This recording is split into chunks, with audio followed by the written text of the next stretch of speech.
আরে আমি তোমার চেহারা দেখে ভালোবাসলে তো কবেই ভুলে যেতাম, কিন্তু আমি যে তোমার মায়ায় পড়ে ভালোবেসেছি, তাই তো তোমায় ভুলতেই পারি না।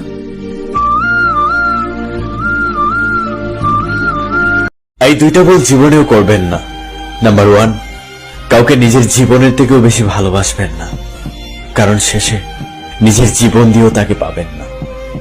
নাম্বার 2, কাউকে পাগলের মতো ভালোবাসবেন না, কারণ শেষে সে তোমাকে রাস্তার পাগল বানিয়ে চলে যাবে। প্রেমে পড়ছিলাম একজনের, চেহারার না, কথার। সবকিছু উজাড় করে দিছিলাম শুধু তাকে পাওয়ার আশায়। ওই যে কথায় আছে না, শখের জিনিস সবসময় সাধ্যের বাহিরের হয়। कहानी सुनो